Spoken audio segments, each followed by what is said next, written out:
기온이 급격히 떨어지면서 전국 곳곳에 한파주의보와 한파경보가 내려졌습니다. 오늘 아침 서울은 기온이 영하권으로 떨어지고 바람까지 강하게 불면서 체감온도는 더 낮겠습니다. 어제 새벽 발생한 경기 안산의 상가 건물 화재 당시 화재 경보기와 스프링클러가 작동하지 않았다는 투숙객의 진술이 나왔습니다. 경찰과 소방은 안전설비가 제대로 작동했는지 조사하고 있습니다. 철도노조가 오늘부터 준법투쟁에 들어가기로 하면서 일부 열차 운행이 지연될 것으로 예상됩니다. 노조는 21일 총파업 예고 기자회견을 열고 다음 달 초 무기한 총파업에 돌입할 예정입니다. 이스라엘이 레바논 200여 곳을 공격하면서 누적 사망자가 3,500명에 달했습니다. 사전 대피령도 없이 수도인 베이루트 중심가를 공습해 헤즈볼라 대변인이 숨졌습니다. 불법 사채업자들의 괴롭힘에 시달렸던 30대 싱글맘이 사망 전 피해 상황을 경찰에 알렸던 것으로 드러났습니다. 하지만 피해자를 보호하기 위한 조치는 없었던 것으로 YTN 취재 결과 확인됐습니다.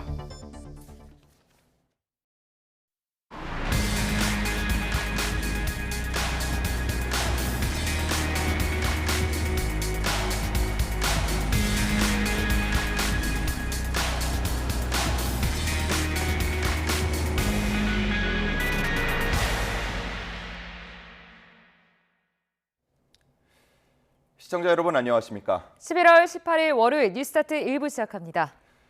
그제까지 11월 중순 기준 역대 최고 기온을 경신하더니 날씨가 급변했습니다. 종일 찬바람이 불고 추운 날씨가 이어지며 중부 내륙과 남부 지역 곳곳에 한파특보가 내려졌는데요. 네, 오늘부터 서울의 첫 영하권 추위가 찾아오는데 바람이 강해 체감 온도는 더 낮을 것으로 보입니다. 첫 소식 한현희 기자가 전해드립니다. 하루 만에 계절이 초겨울로 변했습니다. 패딩은 물론 장갑과 귀마개도 총동원. 외투에 달린 모자로 찬바람을 막아봅니다. 북쪽에서 찬 공기가 밀려오며 기온이 전날보다 뚝 떨어졌기 때문입니다. 전북 진안과 무주, 장수에 한파경보가 내려지는 등 중부 내륙 산지와 일부 남부지방에는 한파특보가 발효됐고 서부지방을 중심으로 바람도 강하게 불어 강풍특보까지 발효됐습니다. 오늘부터는 날씨가 더 추워집니다. 기온이 10도 이상 크게 떨어지며 오늘 아침부터는 수도권을 비롯한 중부 곳곳에서 영하권에 이른 겨울 추위가 나타나겠습니다. 기온이 급격히 떨어지면서 내륙 중심으로는 영하권에 들겠고요. 전날 대비 약 10도가량 하강하면서 아침에는 좀 추운 날씨가 나타나겠습니다. 특히 아침 기온이 화요일까지 절정에 달하며 서울은 올가을 들어 처음으로 영하권으로 내려갈 전망입니다. 일부 내륙과 산지를 중심으로 서리가 내리고 얼음이 어는 곳도 많을 것으로 보입니다. 기상청은 바람도 강하게 불어 체감 온도는 더욱 낮을 것으로 보인다며 가급적 야외 활동을 자제하는 등 급격한 기온 변화와 낮은 기온으로 인한 건강 관리에 각별히 유의해달라고 당부했습니다. 이번 추위는 나흘 정도 이어지다 주 후반 평년 기온을 회복하며 누그러질 거란 관측입니다. YTN 한현입니다. 한파와 함께 바람과 파도도 거세겠습니다. 기상청은 전국적으로 강풍이 예상되는 가운데 특히 강풍특보가 발효된 서해안과 전남 남해안, 제주도를 중심으로 순간풍속이 시속 70km 이상으로 매우 강하게 부는 곳이 있겠다고 예보했습니다. 어젯밤부터 우리나라 해상 대부분에 풍랑특보도 발효됐습니다. 특히 오늘 새벽부터 제주 남동쪽과 남해 동부에서는 물결이 5m 이상 일면서 풍랑경보로 강화할 가능성도 있겠습니다. 기상청은 강한 바람으로 간판이 떨어지거나 항공기가 지연될 수 있고 해안 도로에서 안전사고가 날 수 있다며 주의를 당부했습니다. 제주 해상에 풍랑특보가 내려진 가운데 인근에서 조업하던 중국 어선 500여 척이 서귀포 화순항 주변으로 긴급 대피했습니다.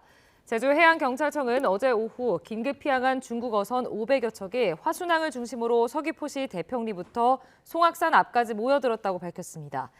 이렇게 많은 중국 어선이 몰린 건 2016년 1월 기상 악화로 중국 어선 1,200여 척이 대피한 이래 처음입니다. 북한이 다시 대남 오물풍선을 살포하면서 서울과 경기도 등 수도권과 강원도에 안전 안내 문자가 발송됐습니다. 서울시와 경기도, 인천, 강원도 등은 오늘 새벽 2시 50분쯤 긴급 재난 문자를 통해 주민들에게 북한이 대남 쓰레기 풍선을 부양하고 있으며 적재물 낙하에 주의하고 풍선 발견 시 군부대나 경찰에 신고해달라고 알렸습니다.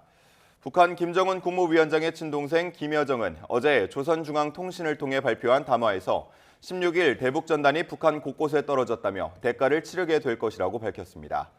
올해 들어 북한은 5월 말부터 이번까지 모두 31차례에 걸쳐 남쪽으로 쓰레기 풍선을 띄우고 있습니다. 조 바이든 미국 대통령이 우크라이나가 미국에서 지원받은 장거리 미사일로 러시아 본토에 있는 표적을 공격하는 것을 허가했다고 미국 일간 뉴욕타임스가 보도했습니다. 미국 당국자들은 미국이 제공한 미사일이 초기에는 러시아 서부 쿠르스크 지역에 있는 우크라이나 병력을 방어하기 위해 러시아군과 북한군을 상대로 사용될 가능성이 크다고 밝혔습니다. 그동안 바이든 대통령은 우크라이나에 에이테크스 미사일 등 최첨단 무기를 제공하면서도 확전을 우려해 러시아 본토 깊숙이 공격할 수 있는 무기는 제공하지 않았습니다. 또 우크라이나에 미국에서 지원받은 무기를 러시아 본토를 공격하는 용도로 쓰면 안 된다는 제한도 걸었습니다. 이에 볼로디미르 젤렌스키 우크라이나 대통령은 바이든에게 러시아 내부 공격에 미국에서 제공한 미사일을 사용할 수 있도록 해당 제한을 풀어달라고 여러 차례 요청해 왔습니다. 올라프 숄츠 독일 총리는 현지 시간 17일 우크라이나 전쟁에 대한 블라디미르 푸틴 러시아 대통령의 입장에 변화가 없는 것 같다고 말했습니다. 숄츠 총리는 주요 20개국 G20 정상회의가 열리는 브라질 리우데자네이루로 출발하기 전 베를린 쇠네펠트 공항에서 전쟁에 대한 러시아의 대통령의 생각이 크게 변하지 않았다는 사실을 알게 됐다며 이는 좋은 소식이 아니라고 말했다고 독일 매체들이 전했습니다. 숄츠 총리는 지난 15일 푸틴 대통령과 1시간가량 통화했는데 두 사람의 통화는 2022년 12월 이후 거의 2년 만입니다.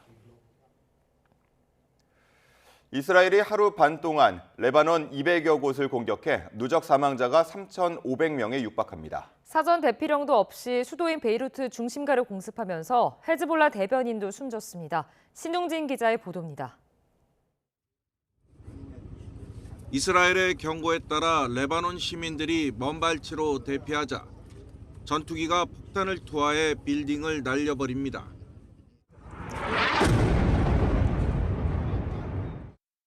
이스라엘은 레바논 남부 하다스 등의 건물 7곳에서 퇴거하라고 통보한 뒤 가차없이 폭격을 개시했습니다. 이스라엘은 무장 세력 헤즈볼라 근거지라고 주장하지만 레바논 당국은 터무니없다고 반박합니다. الصورة بتشوف هذا الإجرام قدام عيونكم هيدي منا حرب بقى هيدي صارت تدمير الأبرياء بنايات ما فيهم إلا ناس وأهالي وسكان شو بدنا نحكي 이스라엘의 공습은 보통 레바논 남부 교외 지역에 집중되는데 이번에는 베이루트 중심가도 때렸습니다. 이례적으로 사전에 대피령도 내리지 않았습니다. اللي صار بتصات الضربة العالم كلها بالسوبر ماركت بزعت فمرتي كمان خافت وانرعبت أنا كلها عادي يعني بس إنه لا كان شيء مرعب صراحة يعني.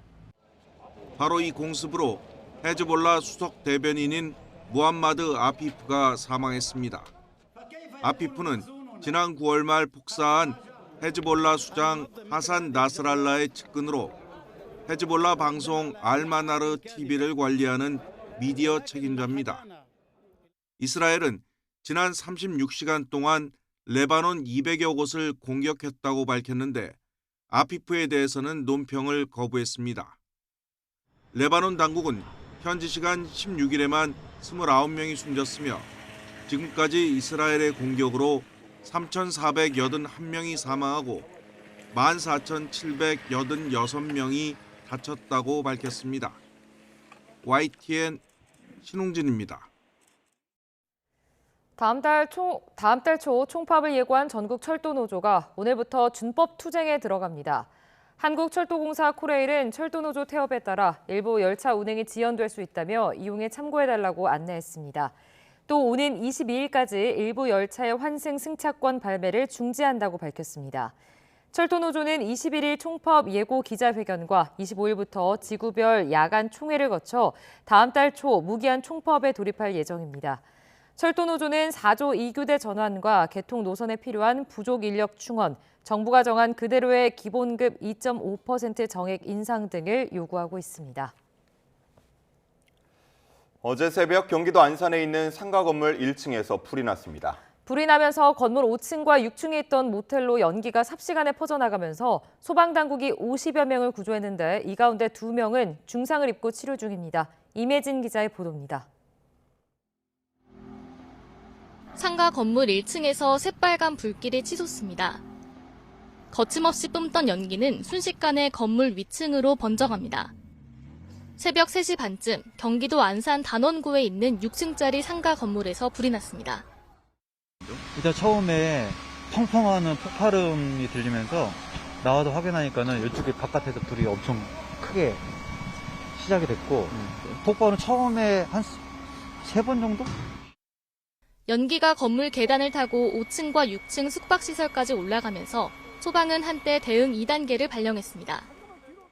강한 불길에 건물 외벽과 상가 간판들이 까맣게 그을렸습니다. 음식점 앞에 주차돼 있던 차도 함께 불탄 모습입니다. 에어매트 등을 활용해 모두 52명을 구조해 30여 명이 병원으로 이송됐고 2명은 중상인데 다행히 생명에는 지장이 없는 것으로 확인됐습니다. 계단식으로 돼서 일단 연기 흡입이 이제 4층, 5층, 6층까지 이제 연기가 이제 발생이 올라간 상태고요. 이제 소방관들이 직접 공기 해옥기를 메고 올라가서 일단 소방은 1층 음식점에서 불이 난 것으로 추정하고 있습니다. YTN 임혜진입니다. 불이 났을 당시 모텔 투숙객들은 화재 경보기와 스프링클러가 작동하지 않았다고 입을 모아 설명했습니다. 네, 3달 전 부천 호텔에서도 대피와 진화가 늦어져 7명이 숨졌는데 안전 불감증이 여전한 것 아니냐는 지적이 나옵니다. 정윤우 기자의 보도입니다. 상가 건물 1층에서 불이 난 시각은 새벽 3시 반으로 5, 6층 숙박시설 투숙객들은 대부분 잠들었을 때입니다. 다만 당시 화재 경보는 울리지 않았다는 게 투숙객들의 공통된 설명입니다. 잔뜩 올라온 연기 냄새를 맡고서야 잠에서 깨어나 급히 대피해야 했던 겁니다. 그런 소리를 못 들었어요. 경보기 소리도 못 듣고 그 연기하고 타는 냄새 때문에 자다가 제가 잠을 깼거든요.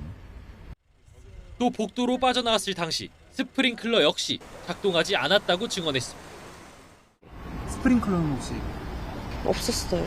그게 안 나왔어요. 물이 나온다거나 그런 걸 느끼지는? 아예 안 나왔어요. 그냥 연기만 계속 들어왔고. 현장 감식을 진행하는 경찰과 소방은 당시 안전설비가 제대로 작동했는지 조사하고 있습니다. 일단 스프링클러가 설치는 됐던 것으로 파악됐는데 불이 1층에서 시작된 만큼 5, 6층까지 열 전달이 되지 않아 작동하지 않았다고 분석하는 것으로 전해졌습니다.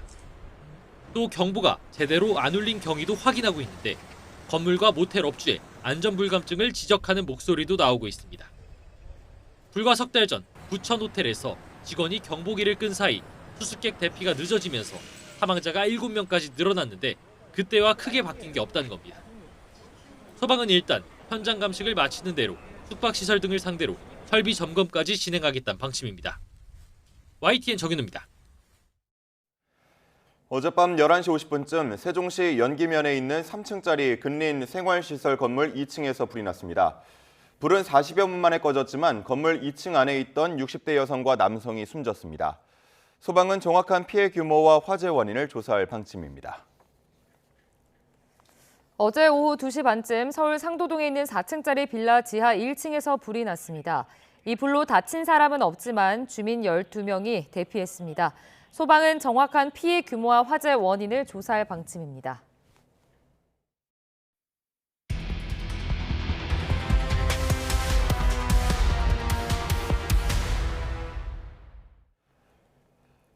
불법 사채업자들의 괴롭힘에 시달리다 숨진 30대 싱글맘이 세상을 떠나기 전 경찰에도 피해 상황이 전달됐던 것으로 YTN 취재 결과 확인됐습니다. 당시 경찰은 불법 사금융 범죄를 신속 수사하겠다며 특별 단속을 하고 있었지만 피해자들이 제때 도움을 받기는 쉽지 않았던 것으로 보입니다. 이현정 기자가 보도합니다. 지난 9월 22일 불법 추심에 시달리던 30대 싱글맘 A씨는 전북 완주에서 숨진 채 발견됐습니다. 당시 경찰은 별다른 범죄 혐의점이 발견되지 않았다며 사건을 종결 처리했습니다. 그런데 YTN 취재 결과 A씨가 숨지기 10여일 전 이미 불법 추심 피해 상황이 경찰에 전달됐던 것으로 확인됐습니다. 사채업자로부터 A씨에 대한 비방 등이 적힌 협박 문자 메시지를 받은 A씨 지인은 경찰 정보관에게 이 같은 사실을 알렸습니다. 하지만 이런 상황은 A씨가 숨진 뒤에야 서울경찰청에 보고됐고 그 사이 A씨를 보호하기 위한 조치는 이루어지지 않았습니다. 당사자를 만나서 얘기를 해보고 조금 해봤으면 아마 그 죽음까지 가지는 않지 않았을까. 바라는 게 있으면 도와주겠다. 그렇게 말이라도 했으면 어땠을까. 그리고 정식 수사에 착수한 건 그로부터 또 한 달 뒤. 지인이 처음 피해 상황을 알린 지 46일 만이었습니다. 경찰은 정식 신고가 없는 상태에서 원활한 수사 진행을 위해서는 피해 내용에 대한 구체적인 정보가 더 필요했고 처음 상황을 접한 뒤 A씨와 접촉하기 위해 노력했지만 연락이 되지 않았다는 입장입니다. 그런데 당시 불법 사금융 특별단속 중이었던 경찰은 수사 패스트트랙, 신속 수사 전환을 통해 채무자에 대한 신체적, 정신적 피해를 수반하는 사안은 일반적인 사안에 우선에 수사할 수 있도록 맞춤형 별도 관리한다고 홍보했습니다. 하지만 실제로는 피해자 보호와 정보 공유는 물론 신속 수사 전환도 이루어지지 않았던 것으로 보입니다. 게다가 경찰이 수사에 착수한 뒤에도 유족이 사채업자들의 협박에 노출된 채 방치된 것 또한 문제입니다. 잘 죽었다고 하죠. 곁으로 식구들하고 다 보내준다고. YTN이 접촉한 또 다른 불법 추심 피해자 역시 경찰 특별단속 기간 중 경찰서를 찾아갔다 황당한 말을 들었다고 주장합니다. 대포통장이라서 잡을 수가 없다고 그러시더라고요. 그냥 50 드리고 말하라고 막 이런 식으로 말을 막 하는 거예요. 6살 딸을 두고 떠난 싱글맘 사건이 알려진 뒤 대통령이 강력 대응을 촉구하자 경찰은 뒤늦게 불법 사금융 특별 전담팀을 꾸리겠다고 나섰습니다. 또 지난 2년 동안 꾸준히 검거 건수와 인원이 늘었다고 홍보하며 특별 단속을 1년 연장하기로 했습니다. 하지만 피해자를 보호하고 불법 추심을 뿌리 뽑기 위해서는 경찰 대응에도 변화가 필요하다는 지적이 나옵니다. YTN 이현정입니다. 태권도장에서 4살 아이가 관장의 학대로 숨진 사건과 관련해 아이의 엄마는 하루하루 고통 속에서 보내고 있습니다. YTN 취재진을 만난 엄마는 진행 중인 재판에서 제대로 처벌이 이뤄지기를 바라며 다시는 이런 일이 발생하지 않도록 근본적인 대책이 마련돼야 한다고 호소했습니다. 윤태인 기자가 피해 아동의 어머니를 만나봤습니다. 흰 도복을 입은 관장이 아이를 거꾸로 들더니 매트 안에 밀어넣습니다. 아이는 고통스러운 듯 발버둥 치는데 사범 한 명이 다리를 잡고 흔들어댑니다. 잠시 후 아이는 힘이 빠진 듯 미동도 하지 않는데 사범은 그 앞에서 발버둥 치는 모습을 흉내라도 내듯 물구나무를 섭니다. 결국 이렇게 27분 동안 방치돼 있던 4살 도하는 심정지 상태로 병원에 옮겨졌지만 결국 10여일 만에 숨졌습니다. 사건 발생 직후 관장이 지워버렸던 CCTV 영상을 직접 본 어머니는 학대 장면에 울분을 감추지 못했습니다. 만화킹을 갖다 쑤셔 넣는 줄 알았어요. 그래서 다시 보고 계속 다시 보고 했는데 내 아들이에요.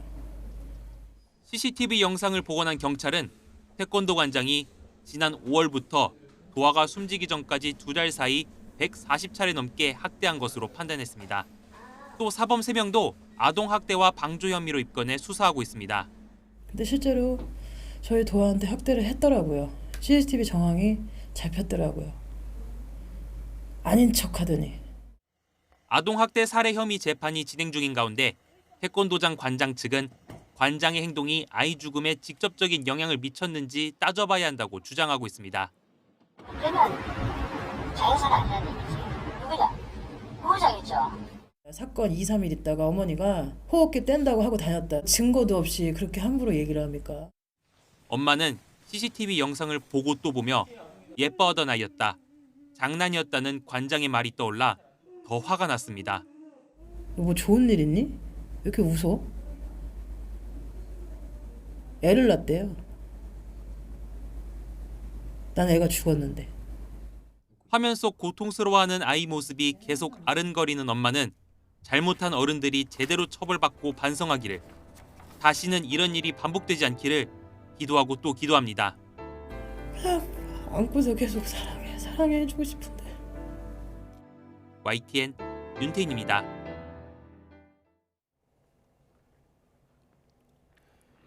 한 줄 뉴스입니다. 전남 영암 한우 농장에서 럼피스킨이 발생해 올해 전국 축산농가 감염 사례가 20건으로 늘었습니다. 우리은행이 25억 원 규모의 금융사고가 일어났다고 공시했습니다. 올해 들어 네 번째로 손실 금액은 미정이라고 밝혔습니다. 이른바 트럼프 쇼크로 외환 시장이 출렁이자 금융당국이 모레 은행 자금 담당 임원들을 불러 외환 부문 위험을 점검합니다.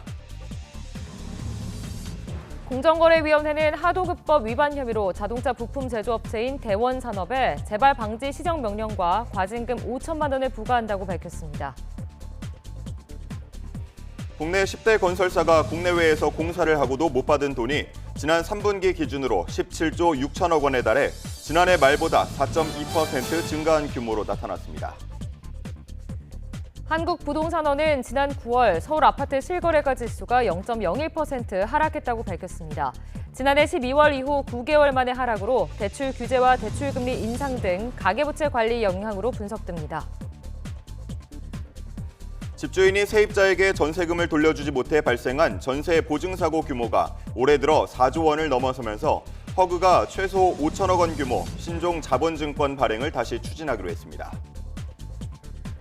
높은 물가와 고금리 속에 생활비 부담이 늘면서 청작년 1인 가구의 54.8%가 부업 활동을 하는 것으로 조사됐고 하루 평균 1.8끼를 먹는다고 답해 2년 전보다 크게 줄었습니다. 올해 10월까지 항공편을 이용해 한국과 일본을 오간 사람이 2천만 명을 돌파하며 역대 최대 기록을 뛰어넘었습니다. 서울 노량진 수산시장의 한 소매점포 상호회가 소비자가 경매장에서 도매로 산 생선은 회뜨기를 하지 말라고 회원들에게 강요했다가 공정거래위원회의 경고를 받았습니다. 지금까지 한 줄 뉴스였습니다. 한 포기에 10,000원에 육박했던 배추값이 한 달 사이 60% 넘게 떨어졌지만 다른 김장 채소들은 여전히 높은 수준입니다. 이 때문에 김장을 포기하는 소비자들도 적지 않은데 유통업계가 본격 김장철을 맞아 막바지 할인 행사에 나섰습니다. 황보혜경 기자가 전해드립니다. 본격적인 김장철을 맞은 서울의 한 농수산물 시장입니다. 이번 달 들어 확연히 떨어진 배추값에 소비자들의 표정이 한층 밝아졌습니다. 요즘 배추값이 조금씩 떨어지고 있는 걸 제가 체감하고 있고요. 그래서 조금 늦춰서 김장을 할까 생각 중이에요.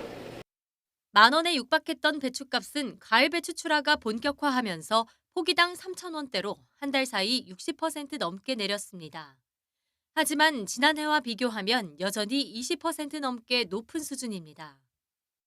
주요 김장 채소인 무와 쪽파, 미나리도 한창 가격이 급등했던 지난달보다는 내렸지만 1년 전과 비교하면 20에서 70%가량 비쌉니다. 저희 가게 쓸 거 깍두기 담을 무 사러 나왔고요. 처음 시작할 땐 900원, 1,000원 이 정도 됐었는데 지금은 3,500원에서 4,000원. 그러니까 엄청나게 올라가지고. 유통업계는 김장을 준비 중인 소비자들과 김장을 포기한 이른바 김포족까지 겨냥해 막바지 할인 대전에 돌입했습니다. 먼저 GS 더 프레시는 절임 배추와 김치 사전 예약을 다음 달 초까지 연장했고 홈플러스와 이마트는 이번 주 중순까지 김장 재료 추가 할인에 들어갑니다. 농협도 전국 하나로마트에서 배추 10kg 최대 44% 할인 행사를 시작했습니다. 이번 달 중순부터 배추 최대 주산지인 호남 지역에서 출하가 확대되면 배추값은 지금보다 더 떨어질 것으로 전망됩니다. 정부는 김장 재료 최대 40% 할인 지원을 이어갈 방침인데 이미 오를 대로 오른 소비자들의 체감 김장 비용까지 낮출 수 있을지 주목됩니다. YTN 홍보혜경입니다. 최근 우리 국민 10명 가운데 7명이 동거에 개방적이고 10명 중 3명이 비혼 출산에 긍정적이라는 조사 결과가 나왔습니다. 네, 그렇다면 결혼을 앞두고 있는 20대의 생각은 어떨까요? 크게 바뀐 청년들의 결혼과 출산에 대한 시각, 이승은 기자가 보도합니다. 결혼하지 않고 홀로 씩씩하게 아이를 키우는 사유리 씨. 시청자들의 많은 응원을 받고 있습니다. 최근 통계청이 우리 국민을 대상으로 조사한 결과 34.7%가 결혼하지 않고도 자녀를 가질 수 있다고 답했습니다. 특히 20대 가운데서는 결혼하지 않고도 자녀를 가질 수 있다는 데 동의하는 경우가 42.8%에 이르렀습니다. 5명 가운데 2명꼴로 10년 새 13%포인트 가까이 늘었습니다. 여러 형태의 가족들이 생겨나고 있는데 다 존중받아야 된다고 생각합니다. 비혼 가정이라도 그 책임감과 그 재정적으로 그런 게 있으면 가능하다고 생각합니다. 실제로도 비혼 출산은 늘어나고 있습니다. 지난해 출생아 가운데 혼인외 출생아는 4.7%인 1,900명으로 20명 중 1명꼴이었습니다. 통계 작성 이래 최대치입니다. 전체 출생아 수가 23만 명에 불과해 역대 최저로 떨어진 것과는 대조적입니다.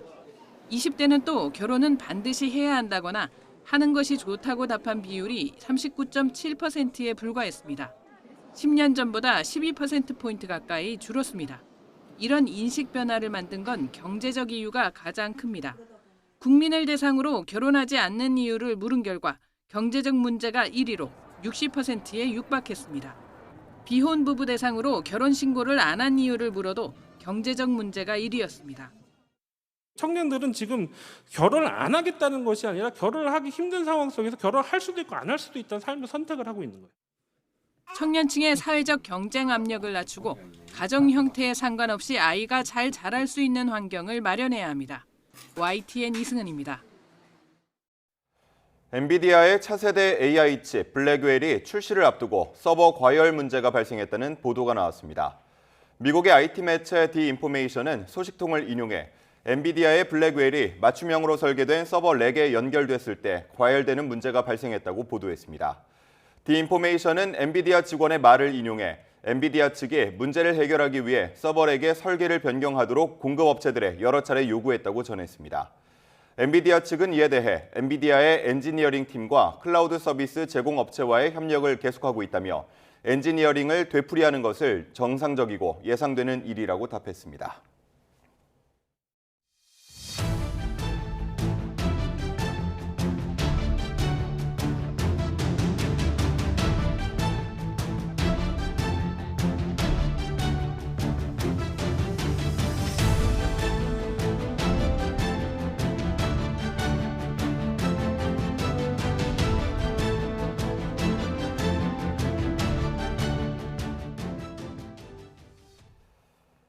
페루에서 공식 일정을 마친 윤석열 대통령이 브라질로 이동해 G20 정상회의에서 연설에 나섭니다. 윤 대통령은 기아와 빈곤 퇴치, 기후위기 극복 등에 대한 국제사회 연대를 강조할 예정인 가운데 정상 간 잇따른 양자회담도 추진되고 있습니다. 조용성 기자입니다.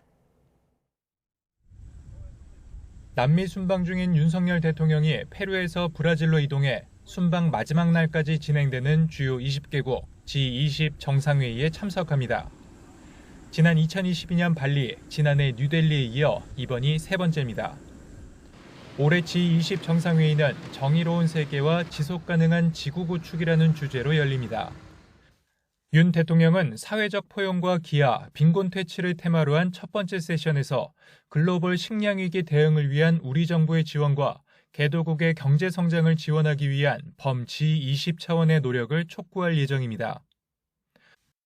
또 지속가능한 개발과 에너지 전환을 테마로 한 세 번째 세션에서는 기후위기 극복과 청정에너지 전환을 위한 국제협력을 제안할 것으로 보입니다. 윤 대통령은 세션별 발언을 통해 기아와 빈곤 퇴치, 기후변화 대응, 디지털 탄소 중립, 러시아 우크라이나 사태 등에 대한 국제사회의 연대와 협력 강화를 촉구하는 동시에 특히 올해 G20 정상회의는 브라질의 추가 초청으로 어느 때보다 많은 중동, 아프리카, 남미의 신흥경제국과 개발도상국이 참석하는 가운데 윤 대통령은 개발도상국과 선진국의 협력을 이어주는 가교로서 우리의 역할과 기여 방안을 소개할 것으로 전망됩니다. 윤 대통령은 국제사회의 개발 격차와 디지털 격차 해소를 위해 우리의 경제발전 경험과 디지털 역량을 활용한 여러 협력 방안을 제안할 것입니다. 이틀간 이어지는 G20 참석을 계기로 정상 간 양자회담도 잇따를 것으로 보입니다. 남아프리카 공화국과 멕시코, 인도네시아 측과 정상회담 개최 여부를 타진하고 있는 대통령실은 이를 통해 실질적인 협력 방안을 논의하겠다는 계획입니다. YTN 조용성입니다.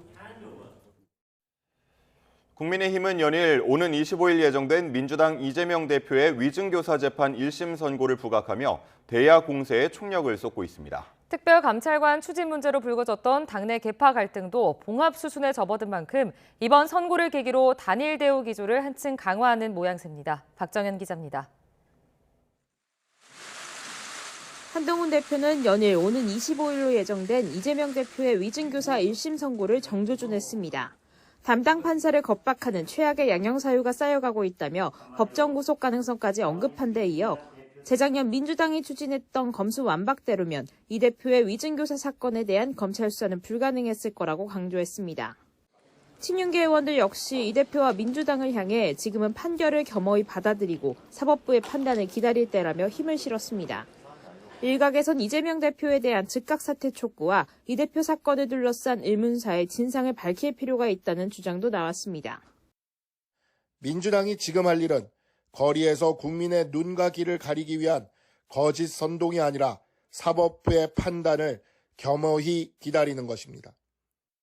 특별감찰관 추진 문제를 당론으로 정리한 데 이어 이 대표 유죄 판결까지 맞물리며 김 여사 문제로 불거졌던 여당 내 개파 간 내용은 잦아드는 기류입니다. 간만에 단일 대우 기조로 오는 28일로 예상되는 김 여사 특검법 재표결에 추가 이탈표는 없으리란 관측도 나오고 있지만 야권 역결집을 우려하며 표정 관리에도 들어간 모양새입니다. 한 대표는 이 대표 사법 리스크 반사이익에만 기대거나 들뜨지 않고 민심에 맞게 변화와 쇄신하겠다고 다짐했는데 이 대표 공직선거법 위반 선고 뒤 공개 발언 없이 줄곧 SNS를 통해서만 메시지를 이어가는 건 역시 같은 맥락에서 해석됩니다. 여당은 오는 25일 이 대표의 위증교사 1심 선고까진 대야투쟁에 당력을 모은다는 계획이지만 추가 폭로를 예고한 이른바 한 대표의 당원 게시판 논란과 관련한 갈등의 불씨는 남아있는 상황입니다. YTN 박정현입니다. 더불어민주당은 이재명 대표의 공직선거법 재판에 대해 선거 보전금 반환 문제가 걸려 있는 만큼 당 차원 대응에 나설 것이라고 공식화했습니다. 리더십 교체 가능성에도 선을 그으며 10년 피선거권 박탈에 해당하는 중형을 내린 재판부를 맹비난했습니다. 이준엽 기자입니다. 민주당 김윤덕 사무총장은 1심에서 징역형의 집행유예가 나온 이재명 대표의 재판을 두고 항소심부터는 당 차원 대응에 나설 거라고 밝혔습니다. 지금대로 벌금 100만 원 이상 중형이 확정되면 434억 원에 이르는 대선 비용을 국고에 반납해야 하는 만큼 아예 변호인단을 당에서 직접 꾸리는 방안도 검토하겠다는 겁니다. 지금까지 대응해왔던 것보다는 훨씬 더 좀 구체적이고 직접적으로 당 차원에서 어떤 대책을 세워서 법적 대응을 할 생각이고요. 검사 출신 의원들이 포진한 당 검찰 독재 대책위는 정치검찰에 동조한 이재명 죽이기 정치 판결이라며 재판부를 향해 날을 세웠습니다. 민주당과 조국혁신당의 법제사법위원들도 검찰 공소장을 복사 붙여넣기한 정치 재판이라고 비난하는 등 여론전에 열을 쏟고 있습니다. 윤석열, 김건희 국정농단으로 인한 정권의 위기 상황을 오직 이재명이라는 정적 제거와 제1야당인 민주당 탄압을 위해 김 사무총장은 리더십 교체 가능성에 대해서는 전혀 없다며 선을 긋고 오히려 흔들림 없이 결속이 더 잘 되고 있다고 강조했습니다. 실제 김동연 경기도지사와 임종석 전 청와대 비서실장을 비롯한 비이재명계 인사들은 사법부 판결에 안타까움을 표명하기도 했습니다. 그러나 비명계 전직 의원 모임인 초일에는 다음 달 대권주자로 꼽히는 김부겸 전 국무총리 초청 강연 일정을 공개하는 등 기지개를 켜는 모습도 감지됩니다. 민주당은 당장 오는 25일 열리는 이재명 대표의 위증교사 1심 선고 결과에도 촉각을 기울이고 있습니다. 일각에선 재판 결과가 민주당이 당력을 집중해온 김건희 여사 특검법 재표결에도 악영향을 끼칠 수 있다는 우려가 나옵니다. YTN 이준엽입니다. 국회 예산결산특별위원회는 오늘 각 상임위원회 예비심사 결과를 토대로 예산안에 대한 증감액 심사에 본격 돌입합니다. 예결특위 예산안 조정소위원회는 오전부터 회의를 열고 예비심사가 마무리된 법제사법위원회 등 7개 상임위에 대해서부터 심사에 나설 예정입니다. 국회 다수 의석을 지닌 야당은 상임위에서 전액 삭감한 검찰과 감사원의 특수활동비, 특수업무 경비를 복원하지 않겠다고 벼르고 있습니다. 반면 여당은 이재명표 예산으로 꼽히는 지역사랑 상품권 예산을 삭감하고 이를 전국의 온누리 상품권 사업 확대 예산으로 대체해야 한다는 입장입니다. 이재명 더불어민주당 대표는 선거법 위반 혐의 1심 선고 직후 항소 의사를 밝혔습니다. 법정 공방 2라운드의 쟁점은 무엇일지 권준수 기자가 정리했습니다. 이재명 대표는 1심 선고 직후 항소를 예고했습니다. 항소하게 될 것입니다. 기본적인 사실 인정부터 도저히 수긍하기 어려운 그런 결론입니다. 판결문을 분석한 뒤 오는 금요일 전까지 항소장을 제출한다는 계획인데 조만간 이어질 선거법 위반 법정 다툼 2라운드 역시 치열하게 진행될 전망입니다. 1심은 이 대표의 김문기 전 처장 관련 발언 가운데 골프 사진 조작 부분을 유죄로 판단했습니다. 당시의 맥락을 살펴보면 사진이 조작됐다고 말한 것이 김 전 처장과 골프를 치지 않았다는 의미로 해석될 수 있는 만큼 허위 사실을 공표한 거라는 겁니다. 민주당은 이를 확대 해석이라며 반발하는 상황인 만큼 항소심 주요 쟁점으로 다툴 것으로 보입니다. 이 사진이 조작되었다라는 진술과 관련해서는 구체적인 방어가 또 집중적으로 이루어지지 않았을 수 있고 그래서 1심 판결이 이렇게 해석한 것은 지나친 해석이다, 확대한 해석이다라는 식으로 주장을 할 것으로 보이기 때문에 국토부 협박 발언의 경우 1심은 검찰 측 주장을 모두 받아들였는데 이와 관련해 이 대표 측에서 압박을 느꼈다고 뒷받침할 증인을 신청하거나 증거를 추가 제출할 가능성도 있습니다. 이와 함께 국감 발언에 대한 공소 제기가 위법하다는 주장도 이어갈 것으로 보입니다. 1심 법원은 이 대표가 국정감사 목적과 무관한 발언을 했고 그 발언 내용이 당선 목적의 허위사실 공표에 해당해 국회 증언감정법을 적용할 수 없다고 봤는데 민주당은 이에 대한 심리가 미진했다고 주장하고 있습니다. 그 질의에 대해서 설명하는 과정이 있습니다. 그러니까 국정감사의 질문과 국정감사 출석한 증인으로서 질문과 대답을 했던 과정들이에요. 근데 이게 어떻게 국정감사와 무관한, 그러니까 기본적으로 전제가 잘못되어 있습니다. 선거법 위반은 항소심의 경우 3개월 이내 선고가 원칙이지만 이 대표 측이 추가 증거를 제출하고 증인까지 신청할 경우 기한을 넘길 가능성이 크다는 관측도 나옵니다. YTN 권준수입니다. 오늘의 주요 재판입니다. 티몬과 위메프의 대금 미정산 사태와 관련해 구영배 큐텐그룹 대표 등 핵심 경영진에 대한 두 번째 구속심사가 진행됩니다. 서울중앙지방법원은 오늘 오전 10시 부대표를 시작으로 류광진 티몬 대표와 류화연 위메프 대표에 대한 구속 전 피의자 신문을 잇따라 진행합니다. 법원은 한 달여 전엔 방어권을 보장해야 하고 범죄 성립 여부에 다툼 여지가 있다는 이유로 이들에 대한 구속영장을 기각했습니다. 매주 기일이 잡혀있는 대장동 분류 재판도 오전 10시부터 이어집니다. 유동규 전 성남도시개발공사 본부장과 김만배 화천대유 대주주 등이 출석합니다. 같은 시간 문재인 정부 시절 발생한 이른바 탈북어민 강제 북송 사건 재판이 열립니다. 정의용 전 국가안보실장과 서훈 전 국정원장 등은 2019년 11월 동료 선원 16명을 살해한 뒤 귀순 의사를 밝힌 탈북어민 2명을 강제로 북한에 돌려보내도록 지시한 혐의로 재판에 넘겨졌습니다. 오후 2시엔 특정 업체에서 뒷돈을 받고 프로야구 중계권 등 특혜를 준 혐의로 기소된 한국야구위원회 임원들의 공판도 열릴 예정입니다. 분당과 일산 등 1기 신도시 재건축의 신호탄이 될 선도지구 지정이 이번 달에 결정됩니다. 지구 선정이 유력해 보이는 일부 단지는 아파트값이 몇 달 새 40% 가까이 뛴 곳도 있는데 최대 관건인 주민 동의를 만점에 달성했다는 단지들이 꽤 많아 진위 확인 결과에 따라 명암이 엇갈릴 전망입니다. 김기봉 기자입니다. 분당 7.4대 1을 비롯해 평균 5.9대 1의 경쟁률 속에 평가 작업이 한창인 1기 신도시 선도지구 지정. 관건은 역시 배점이 높아 주민들이 총력전을 벌였던 주민 동의율입니다. 중동 신도시만 90%, 나머지 4곳은 95% 이상을 받아야 만점인데 신청 단지의 상당수가 이 기준을 넘겼다고 제출한 상태입니다. 문제는 후보 단지들이 써낸 동의율이 과연 진짜냐인데 해당 지자체들이 확인 작업에 진땀을 빼고 있습니다. 세대별 동의서가 있잖아요. 네, 그 동의서에 대한 진짜 소유자인지 그리고 그 소유자를 증빙할 수 있는 신분증이나 각 지분별 소유자에 대한 신분증이 다 들어왔는지. 동의율 검증 작업이 생각보다 엄격히 진행되자 쾌재를 부르는 단지도 있고 만점을 받아놓고서 4번에 걸쳐서 검수 과정을 거쳐서 그 검수를 다 거치고 시청에다가 제출을 했습니다. 낙담에 빠진 단지도 있는 분위기입니다. 따라서 동의율 확인 결과에 관심이 집중되는데 만약 평가 배점의 60-70%를 차지하는 주민 동의율에서 변별력이 사라질 경우 주민들의 노력과 상관없는 나머지 부문에서 당락이 결정됩니다. 이럴 경우 뜻밖의 결과가 나올 수도 있습니다. 특히 지구 선정이 유력하다는 전망으로 집값이 급등한 곳도 있어 결과에 따라 파장이 클 수도 있습니다. 분당 시범 한양단지 대형 평수의 경우 선도지구 이슈를 계기로 불과 서너 달 만에 40% 가까이 매매가가 뛴 거래도 있습니다.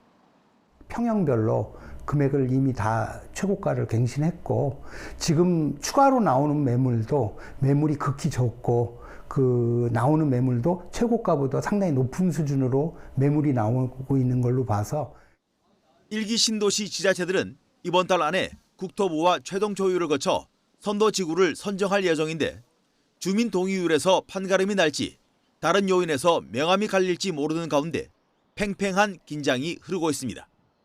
YTN 김기봉입니다. 16년 동안 표류했던 평택 현덕지구 개발 사업이 공영개발 방식으로 다시 추진됩니다. 경기 경제자유구역청은 주거단지보다는 산업단지 조성에 초점을 맞추기로 했습니다. 최명신 기자가 보도합니다. 지난 2008년 경제자유구역으로 지정된 평택 현덕지구입니다. 현덕면 일대 231만 6천 제곱미터에 달합니다. 2014년 중국 자본이 참여하는 민간개발, 2020년엔 대구은행 컨소시엄과 민관 공동개발로 사업을 추진했지만 잇따라 무산됐습니다.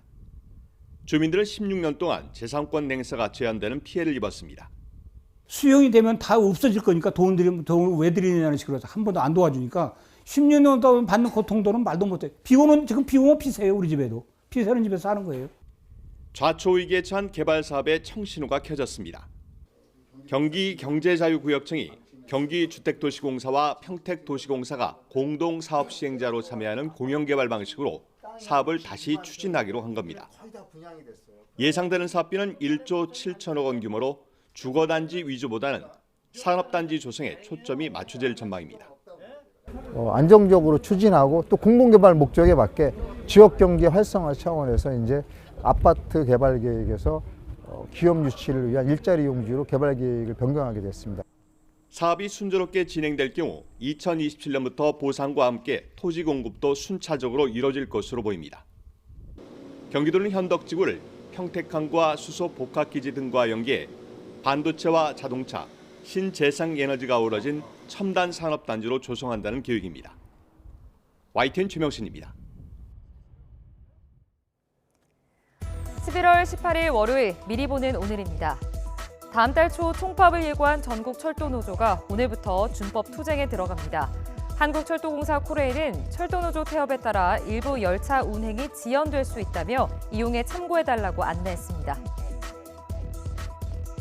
대한의사협회 비상대책위원회가 이번 주 초 공식 출범합니다. 박형욱 대한의사협회 비상대책위원장은 오늘 오전 10시 서울 용산의협회관에서 기자회견을 열고 비대위 구성과 활동 방향을 발표할 예정입니다. 지난달 제2금융권 가계대출이 폭증하면서 금융당국이 현장 점검에 착수했습니다. 금융감독원은 오늘부터 진행되는 새마을금고 정부 합동감사에서 가계대출 현황을 점검합니다. 지금까지 미리 보는 오늘이었습니다. 최근 해외에서 라면이나 김치와 같은 한국 음식에 대한 인기가 높아지면서 우리 전통주에 대한 관심도 함께 커지고 있습니다. 전통주 업체들도 다양한 향과 재료로 변화를 시도하고 있는데요. 하지만 해외 시장에서 성공하기 위해서는 넘어야 할 장애물도 많습니다. 오동건 기자가 취재했습니다.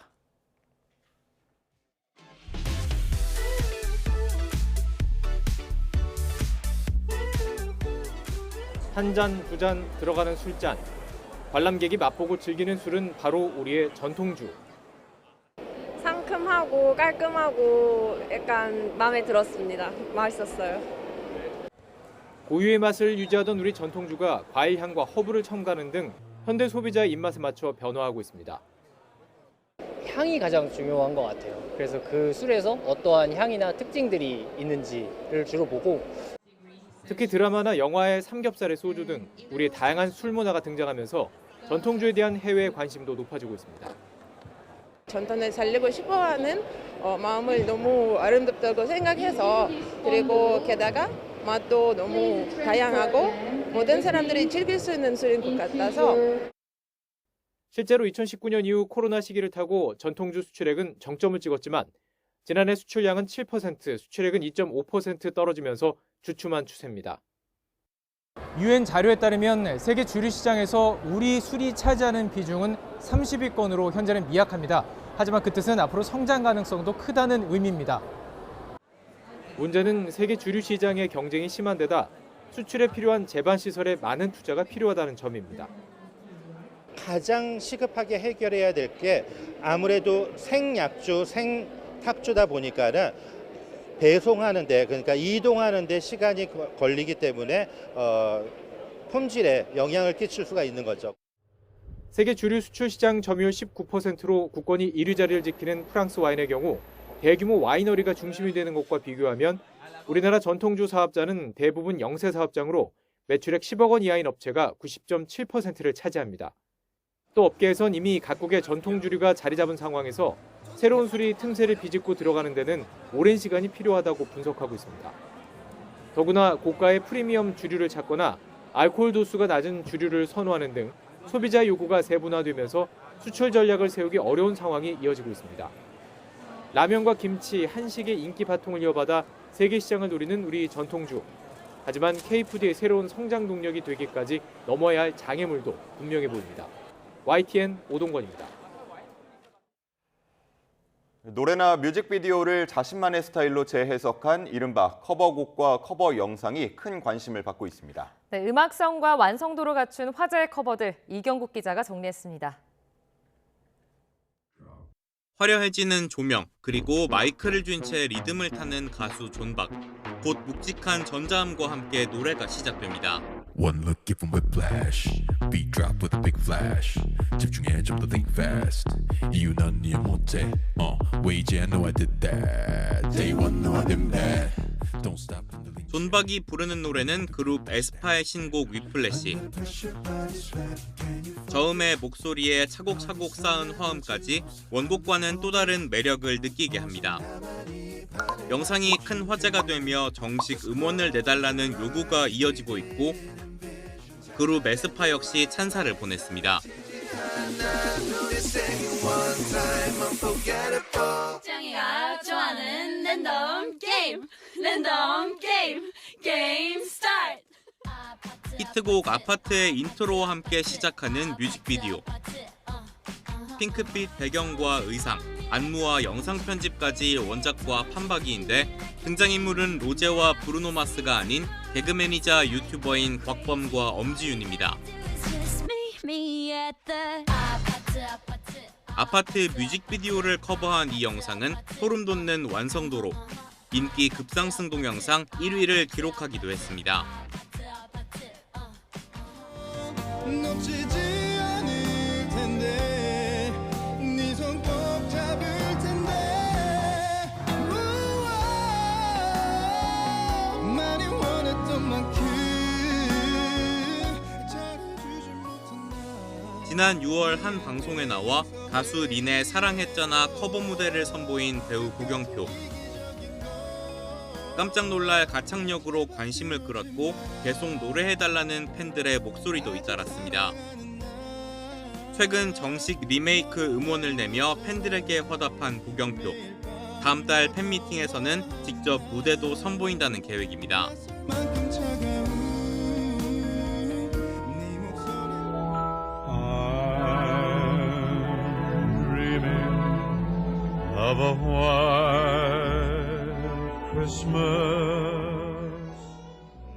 그룹 BTS의 멤버 뷔는 자신의 우상이자 팝 음악의 전설인 빙 크로스비와의 협업곡을 선보입니다. 전 세계에서 사랑받는 캐럴, 화이트 크리스마스 일부를 자신만의 느낌으로 재해석해 불렀습니다. 다른 시대의 두 아티스트가 함께 부른 이번 음원은 다음 달 6일 정식 발매됩니다. YTN 이경국입니다.